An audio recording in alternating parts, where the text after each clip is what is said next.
Good morning. आज इकाई 9वीं इकाई है, वैसे अपनी चौथी इकाई है। आपके पाठ्यक्रम के अनुसार, पाठ्य पुस्तक के अनुसार 9वीं इकाई है। नाम है उपसह संयोजक यौगिक।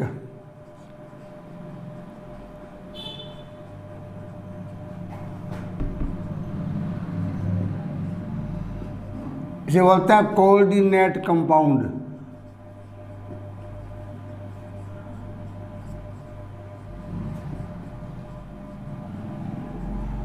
मार्क्स है इसके 3, 1 + 2 = 3। यानी इस इकाई में से 3 नंबर का क्वेश्चन होगा। 3 अंक होंगे पाठ में से। एक होगा पहले 13 क्वेश्चन में और एक क्वेश्चन होगा बाद में 2 नंबर वालों में। सबसे पहले बिंदु आता है योगात्मक यौगिक।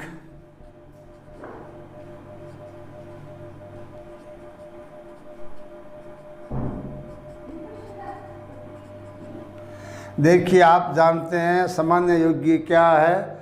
NaCl, KCl, Na2SO4, K2SO4 या सभी आयनिक यौगिक स्थायी होते हैं।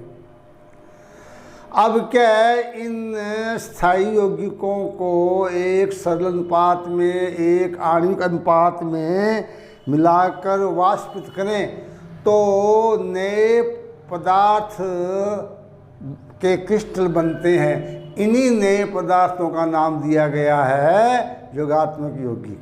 कि जब 2 या 2 से अधिक सरल स्थायी यौगिकों को आणविक अनुपात में मिश्रित कर वाष्पित करते हैं तो नए स्टाइकियोमेट्रिक यौगिक प्राप्त के क्रिस्टल मिलते हैं। नए स्टाइकियोमितीय यौगिक के क्रिस्टल प्राप्त होते हैं। ऐसे यौगिकों को योगात्मक यौगिक कहते हैं। जैसे देखिए, जैसे अपने पोटेशियम सल्फेट, एल्युमिनियम सल्फेट को मिलाते हैं। ये 2 सरल स्थायी यौगिक, इनको मिलाने से एक योगात्मक यौगिक बनता है। क्या बनता है? K2SO4 Al2SO4 का होल थ्राइस 24H2O। इसी प्रकार FeSO4 plus ammonium sulphate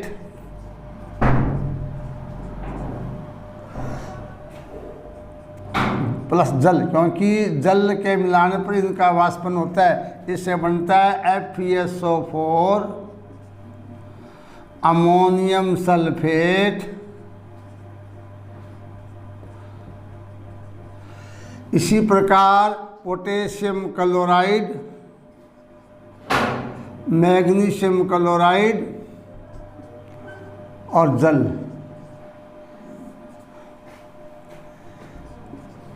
KCl MgCl2 6H2O, KCN 4KCN plus 2FeCN। इससे बनेगा K4FeCN का 6। इसी प्रकार कॉपर सल्फेट में अगर अमोनिया गैस प्रवाहित करते हैं तो योगात्मक यौगिक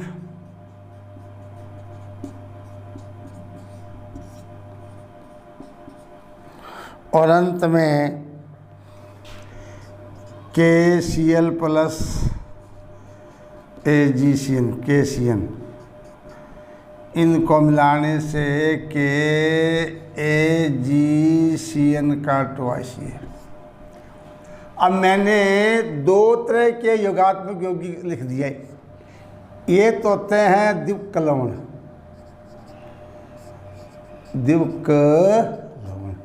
और ये है संकुल यौगिक।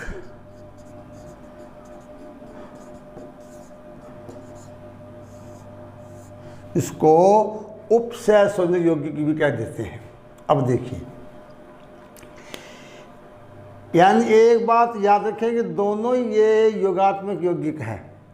मतलब जब दो या दो से अधिक सरल स्थायी, ये दो यौगिक है, सरल स्थायी है, यौगिकों को आणविक अनुपात यानी अणुभार के अनुपात में मिलाया जाता है और फिर जल के साथ वाष्पन करते हैं तो नए बने स्टाइकियोमीत्रीय क्रिस्टल बनते हैं। इन यौगिकों का नाम दिया गया है योगात्मक यौगिक। ये यौगिक दो प्रकार के। अब देखिए, पहले क्या मैंने दो साधारण लवणों को मिलाया और इसमें खास बात क्या है, इनमें क्रिस्टलीय जल है। ऊपर के तीन जो यौगिक है उनमें क्या है, क्रिस्टलीय जल। नीचे क्या बनाया मैंने, यहाँ भी दो यौगिक लिए हैं, इनमें देखो एक बड़ा कोष्ठक में दिखाया गया है। अंतर क्या है, ऊपर वाले में कोई बड़ा कोष्ठक नहीं, यहाँ एक बड़ा कोष्ठक है। अंतर क्या है, बात ये बतानी है आपको। द्विक लवण का मतलब क्या होता है कि ये इन्हें क्या कहते हैं, जालक। एक बात याद, नंबर एक, इन्हें जालक यौगिक भी कहते हैं, क्योंकि एक नंबर का दोनों में दो अंतर आ जाते हैं कि द्विक लवण और संकुल यौगिक में क्या अंतर है। तो पहला बिंदु क्या है कि ये जो द्विक लवण है इनको सामान्यतः क्या बोल देते हैं, जालक यौगिक। दूसरी बात, ये यौगिक केवल ठोस अवस्था में ही स्थायी होते हैं। इनके जलीय विलयन में क्या होते हैं, ये व्यक्तिगत आयनों में वियोजित हो जाते हैं। यानी कि जब इनको जल में मिलाया जाता है तो इनका जालक टूट जाता है और ये आयन है वो अलग अलग हो जाते हैं। कैसे, देखिए, FeSO4 इसको मोर लवण भी बोल देते हैं। जब जल में मिलाएंगे तो ये इसका जालक टूट जाता और ये Fe आयन देगा, उधर धनायन Al देगा और क्या देगा, ऋणायन सल्फेट देगा। यानी ये दो प्रकार के हैं, जिसमें दो होते हैं धनायन, एक होता है ऋणायन, तीन आयन देते हैं। जैसे इसे बोलते हैं फिटकरी, इसे बोलते हैं मोर लवण, इसे बोलते हैं कार्निलाइट। ट्रिक्सम आ जाता है, फिटकरी, मोर लवण और कार्निलाइट का सूत्र क्या होता है, यह किस प्रकार का यौगिक है। तो दो बातें याद रखें कि द्विक लवण को जालक यौगिक भी कहते हैं। दूसरा, ये यौगिक ठोस अवस्था में स्थायी होते हैं और ये अन्य विलायक या जल में मिलाने पर इनके जालक टूट जाते हैं और अलग अलग यौगिक है वो अलग अलग आयनों में परिवर्तित हो जाते हैं। जैसे मोर लवण को जल में मिलाया जाता है तो ये Fe आयन अमोनियम आयन और सल्फेट आयनों में अपघटित हो जाता है और इन्हीं की क्या देता है, व्यक्तिगत परीक्षण देता है। संकुल में आइए, इन्हें क्या कहते हैं, उपसय संयोग यौगिक।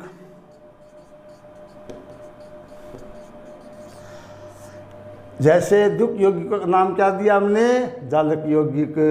संकुल क्या कहते हैं, उपसय संयोग यौगिक। ये यौगिक ऐसे हैं जो ठोस और द्रव, ठोस दोनों ही अवस्था में क्या होते हैं, स्थायी होते हैं और ये व्यक्तिगत आयनों के परीक्षण नहीं देते हैं। जैसे K4FeCN6, ये क्या होता है, जब इसका आयन होता है तो ये केवल पोटेशियम आयन और फेरोसाइनाइड आयन का परीक्षण देता है। यहाँ ये FeCN आयन है वो अपना व्यक्तिगत परीक्षण नहीं देते हैं। इसका मतलब ये संकुल आयन ही देते हैं। तो यहाँ दो अंतर आ जाते हैं। तो याद रखेंगे कि द्विक लवण को जालक यौगिक कहते हैं, संकुल यौगिक को उपसहसंयोजी यौगिक कहते हैं। नंबर 2, द्विक लवण केवल ठोस अवस्था में स्थायी होते हैं, अन्य विलायक या जल में मिलाने पर इनका जालक टूट जाता है और आयनों में अपघटित हो जाते हैं। ये आयन अपने अपने व्यक्तिगत फ्रिक्शन देते हैं। जैसे उदाहरण लिख देंगे, संकुल यौगिक में ये ऐसे यौगिक हैं जो ठोस और विलयन दोनों अवस्था में स्थायी होते हैं और व्यक्तिगत आयनों के फ्रिक्शन नहीं देते हैं। इन्हें क्या नाम दिया, उदाहरण ये हो जाएगा, इन्हें नाम क्या दिया गया है, उपसहसंयोजी यौगिक। इनकी परिभाषा और भी है, क्यों, इन यौगिकों में क्या होता है, जैसे Fe है वो इस प्रकार 6 CN के द्वारा, ये देखिए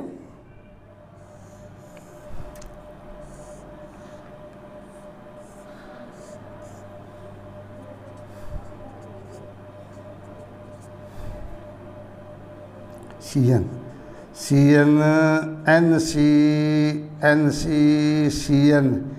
CN और CN, यानी ये दाता होते हैं। CN क्या होता है, इनमें C है वो Fe को इलेक्ट्रॉन देते, इस क्रम में होते हैं। ये अंतर ये है, इनमें जो धातु आयन है या धातु परमाणु है वो इन इलेक्ट्रॉन दाता, यानी ये इन्हें बोलते हैं लिगेंड। क्या बोलते हैं, लिगेंड।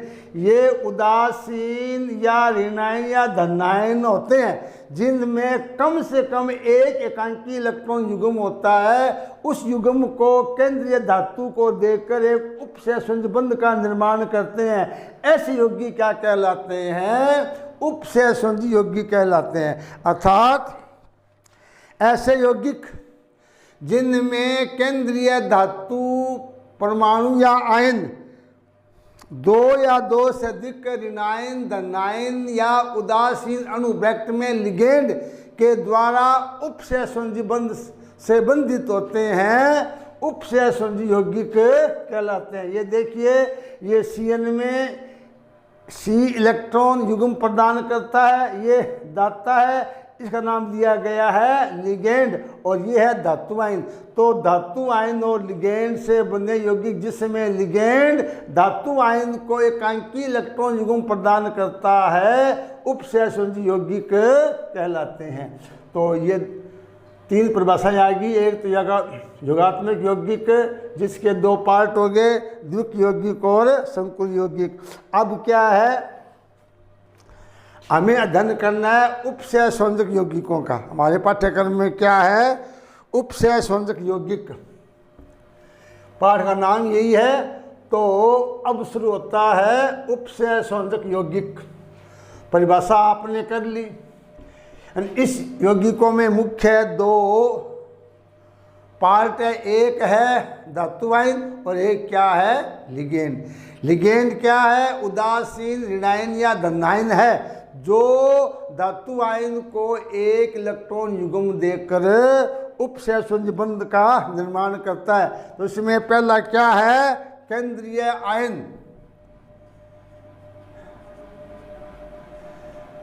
केंद्रीय आयन और दूसरा है लिगेंड्स।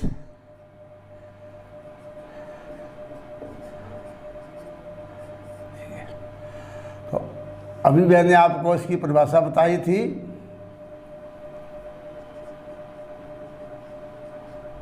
कि वे यौगिक जिनमें केंद्रीय धातु आयन अन्य उदासीन अणु परमाणु या आयन के द्वारा उपसहसंयोजी बंध के द्वारा घिरा होता है या बंध के द्वारा बंधा होता है, उपसहसंयोजी यौगिक कहलाते हैं। इसमें पहला बिंदु क्या आता है, केंद्रीय धातु आयन, यानी कि जो उदासीन लिगेंड NH3 है, CN है या अन्य कोई भी लिगेंड है वो केंद्रीय धातु आयन से जुड़ा होता है। तो वो धातु आयन एक होते हैं और ये जो लिगेंड होते हैं वो कई संख्या में उससे जुड़े होते हैं। अभी मैंने उदाहरण लिखा था कि एक Fe धातु है, 6 क्या है, Cl लिगेंड है। तो मतलब कि इन यौगिकों में केंद्रीय में धातु परमाणु या आयन होता है जिसके चारों ओर लिगेंड जुड़े होते हैं जो विशेष ज्यामिति प्रदान करते हैं। अब आता है इसमें लिगेंड। तो लिगेंड क्या है? उदासीन, ऋणायन या धनायन। उदासीन अणु, ऋणायन या धनायन, जिसमें कम से कम एक न्यूनतम दाता परमाणु हो जो एकांकी इलेक्ट्रॉन युग्म धातु आयन को प्रदान करें, इन्हें क्या कहते हैं? लिगेंड। यानी लिगेंड वे उदासीन अणु या ऋणायन या धनायन है जो धातु जिनमें कम से कम एक दाता परमाणु होता है जो धातु आयन को इलेक्ट्रॉन युग्म प्रदान करके उपसहसंयोजी बंध का निर्माण करता है, लिगेंड कहलाते हैं। जैसे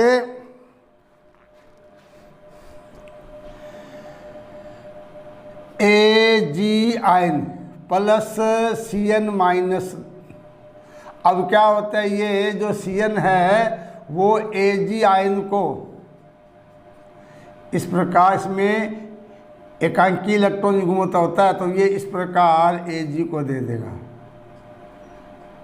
और ये क्या बन जाता है? एक संकुल आयन। इसी प्रकार Cu प्लस 2, अगर 4 NH3 है तो ये कॉपर आयन है, वो एक आयत के रूप में चारों आयनों से घिर जाता है, या NH3। तो N पर क्या होता है? एकांकी इलेक्ट्रॉन युग्म होता है।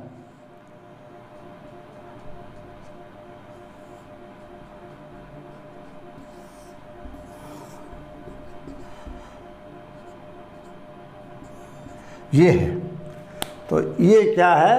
लिगेंड है, जो कि इसके पास ये दाता परमाणु है जो इलेक्ट्रॉन युग्म प्रदान करता है और धातु आयन के साथ उपसहसंयोजी बंध बनाता है। इन्हें क्या बोलते हैं? लिगेंड बोलते हैं। अब लिगेंड के प्रकार है, क्योंकि सारे लिगेंड प्रकार समझाए तो आ जाएंगे तो आप यौगिकों के नामकरण में कोई दिक्कत नहीं आएगी। तो लिगेंड के प्रकार में क्या होता है? इनके मुख्य प्रकार 4 प्रकार है। कौन कौन से? एक दंतुक लिगेंड, द्विदंतुक, षट्दंतुक और उभयदंतुक। यानी कि एक दंतुक का मतलब होता है कि वे लिगेंड जिनमें केवल एक ही दाता परमाणु होता है।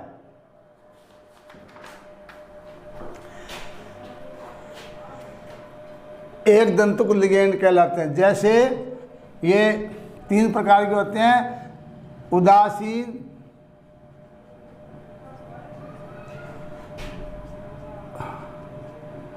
ऋणायन और धनायन।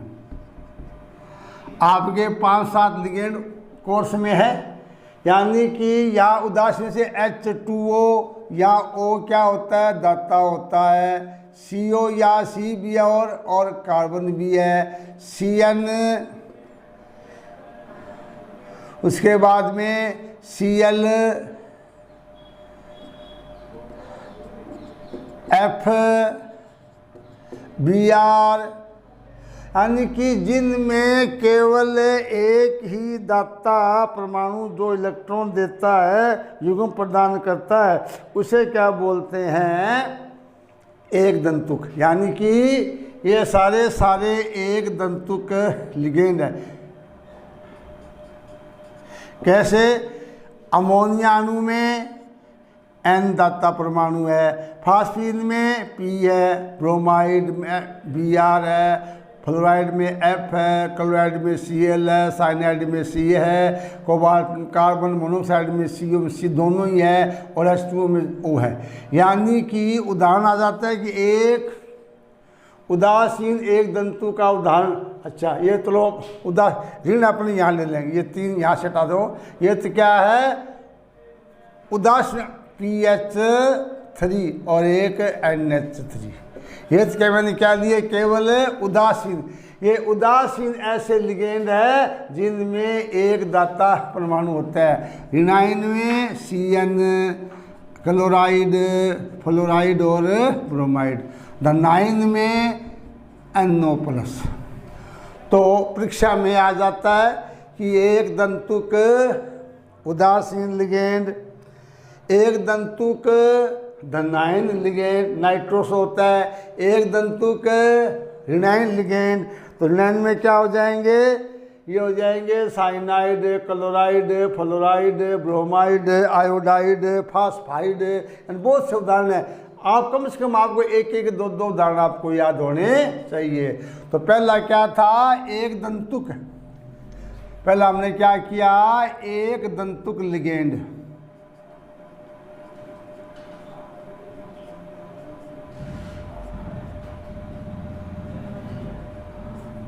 जिसके हमने आपको 3 प्रकार बताया। अब है द्विदंतुक, द्विदंतुक लिगेंड, यानी जिसमें 2 दाता परमाणु हो, यानी कि वे लिगेंड जिनमें 2 दाता परमाणु हो उन्हें क्या कहते हैं द्विदंतुक। इसका उदाहरण है एथिलीन डाइएमीन और ऑक्सीलेटो।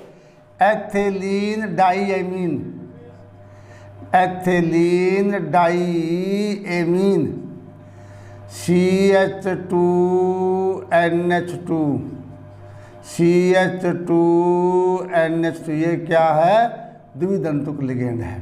एक है ऑक्सीलेटो, C double bond O, C double bond O, O minus O minus. तो ये इसे बोलते हैं ऑक्सीलेटो, ऑक्सीलेटो। उसके बाद में त्रिदंतुक NH2, CH2, NH2 और CH2, NH2, जिसमें 3 दाता परमाणु हो। त्रिदंतुक 4 हो, चतुर्दंतुक 5 हो। आपके पाठ्यक्रम में क्या है एक दंतुक, द्विदंतुक, तीसरा है षट। आप षट दंतुक, षट दंतुक कि बुक में दे रखे हैं त्रिदंतुक, चतुर्दंतुक, पंच, षट। आपके पाठ्यक्रम में क्या है 4 मुख्य लिगेंड है। वो कौन कौन सी है एक दंतुक, द्विदंतुक, षट। षट में क्या होता है इसमें 6 दाता परमाणु होते हैं।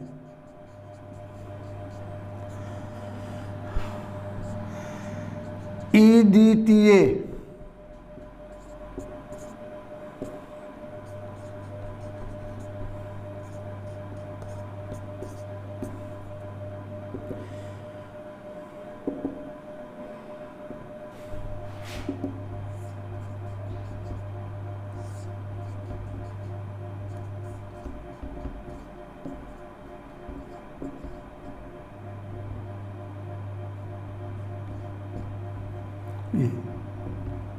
एक 2 3 4 5 और 6 ये आ जाता है EDTA। EDTA के नाम से आ जाता है। ये EDTA का पूरा नाम क्या है एथिलीन डाइएमीन टेट्रा एसिटो एसिटेट। ये 4 क्या है ये एसिटो है, यानी एसिटिक अम्ल से H को निकाल दो क्या बनेगा एसिटेट। तो 4 बन गए एसिटेट। ये एथिलीन डाइएमीन है तो ये बन गया एथिलीन डाइएमीन टेट्रा एसिटो एसिटेट। किसका उदाहरण है षट दंतु का उदाहरण है। चौथा है उभय दंतुक, चौथा है उभय दंतुक। उभय दंतुक,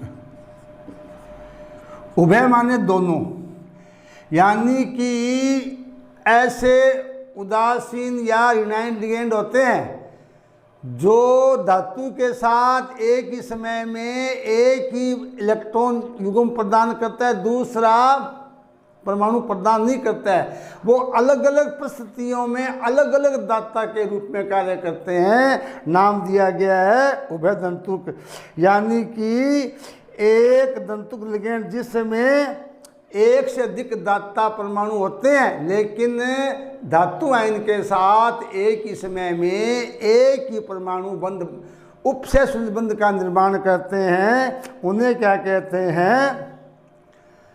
उभयदंती लिगेंड। जैसे NO2 है, CN माइनस है। अब कैसे है? NO2 में क्या होता है? इस प्रकार M है तो N डबल बॉन्ड O, इसमें क्या होता है? N है जो धातु को इलेक्ट्रॉन दे रहा है, दूसरी स्थिति में MO, यहाँ क्या है? O दाता परमाणु है। इसी प्रकार CN में, तो CN लिगेंड में दोनों ही दाता है। कैसे? अगर C धातु को इलेक्ट्रॉन देता तो यहाँ क्या आ जाएगा? C ट्रिपल बॉन्ड N, और यदि N धातु से इलेक्ट्रॉन प्रदान करता है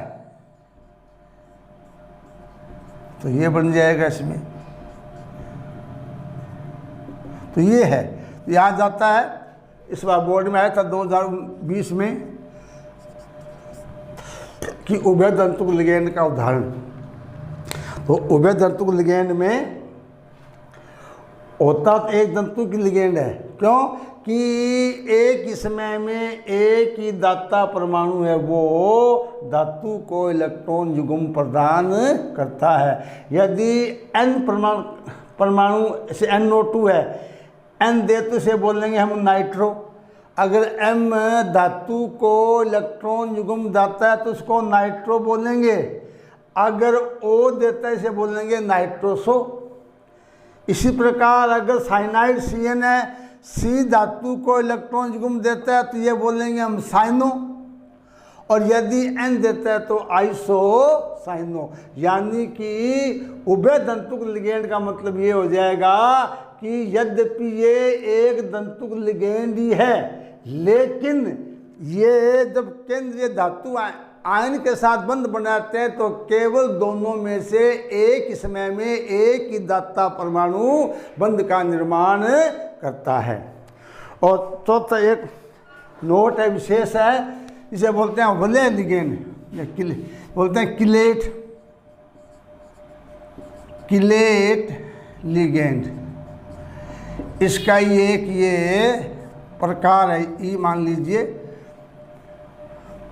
मैंने बताया कि इनमें से एक ही आ जाती है परिभाषा, तो ये राष्ट्रीय बोर्ड में ये आ गया, तो इनमें से कोई आ सकती है। किलेट का मतलब क्या होता है? किलेट को अंग्रेजी में बोलते हैं वलय, यानी कि जो बहुदंतुक लिगेंड है वो केंद्रीय धातु परमाणु के साथ इस प्रकार से बंध बनाते हैं कि एक वलय का निर्माण हो जाता है। जैसे एथिलीन डाइएमीन, ये कॉपर के साथ जब क्रिया करती है तो ये किलेट प्रकार का यौगिक बना देती है, एक वलय यौगिक बन जाता है। नाम दिया गया है किलेट यौगिक, और लिगेंड का नाम होता है किलेट लिगेंड। कैसे? CuEn का होल ट्वाइस +2, यानी कि En बराबर क्या होता है? Ethylene diamine.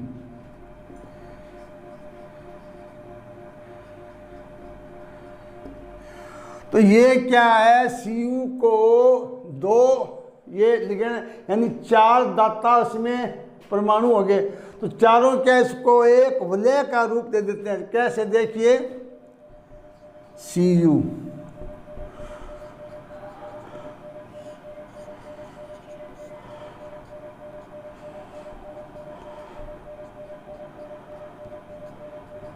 इसमें ये जो इलेक्ट्रॉन युग्म है वो Cu को प्रदान करते, इस पर एक ये प्रदान कर देगा, एक ये।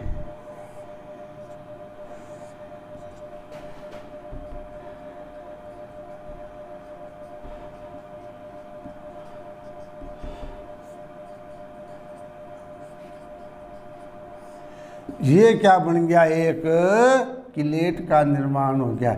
इसे क्या बोलते हैं, ये जो यौगिक है इसे क्या बोलते हैं, किलेट। और जो लिगेंड है इसे क्या बोलते हैं, किलेट लिगेंड।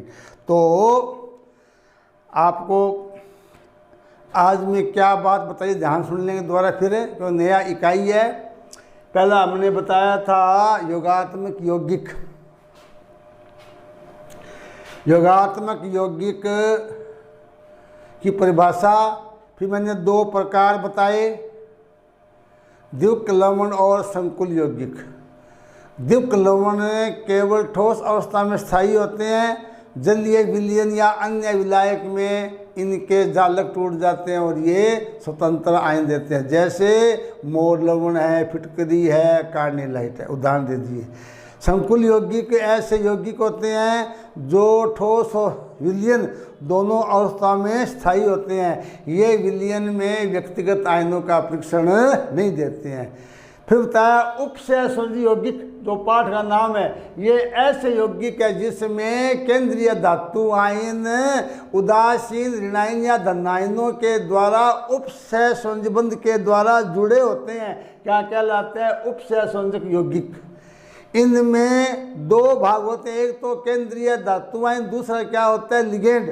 धातु आयन तो एक ही होते हैं, लेकिन लिगेंड कई प्रकार के होते हैं, क्योंकि लिगेंड क्या होता है, दाता परमाणु है जो कि 2 या 2 से अधिक संख्या में धातु से जुड़े होते हैं। लिगेंड ऐसे उदासीन अणु ऋणायन या धनायन जो केंद्रीय धातु आयन को एकांकी इलेक्ट्रॉन युग्म प्रदान कर उपसहसंयोजी बंध का निर्माण करते हैं, लिगेंड कहलाते हैं। लिगेंड के मैंने मुख्य 5 प्रकार बताए, एक दंतुक, द्विदंतुक, वैसे और भी है, त्रिदंतुक, चतुपन, छठ अपने पाठ्यक्रम में है, एक दंतुक, द्विदंतुक, षट दंतुक और उभय दंतुक। एक दंतुक कि जिसमें केवल एक दाता परमाणु होता है, इसके मैंने 3 प्रकार बताए, ऋणायन, धनायन और उदासीन। एक एक उदाहरण याद कर लेंगे। द्विदंतुक में ऐसे अणु जिनमें 2 दाता परमाणु होते हैं, उदाहरण एथिलीन डाइएमीन और ऑक्सलेटो। EDTA क्या होता है, षट दंतुक है जिसकी संरचना याद रखनी है। उसके बाद उभय दंतुक है, यानी ऐसे लिगेंड जिसमें होते तो वो एक दंतुक है, लेकिन उसमें 2 दाता परमाणु होते हैं जो एक ही समय में धातु के साथ एक ही प्रकार का बंध बनाता है, जैसे नाइट्रो और साइनो। उसके बाद में किलेट लिगेंड, यानी कि कुछ लिगेंड ऐसे होते हैं जो बहुदंतुक होते हैं, जो केंद्रीय धातु आयन के साथ बंध बनाकर एक वलय का निर्माण कर लेते हैं, जिन्हें किलेट लिगेंड कहते हैं, जैसे ethylene diamine copper second ion. तो ये था सामान्य बातें। कल आपको बताएंगे इसमें कुछ और भी परिभाषाएं हैं, जैसे केंद्रीय धातु आयन, समन्वय मंडल, आयन मंडल, धातु का ऑक्सीकरण संख्या, होमोलैप्टिक यौगिक, हेट्रोलैप्टिक, ये परिभाषाएं हैं। आप कुछ पढ़ना किताब में, ये नई चीज़ें हैं तो आप देखेंगे तो आपको ये बात समझ आएगी। आज का पाठ यहाँ तक ही, बाकी कल। Thank you.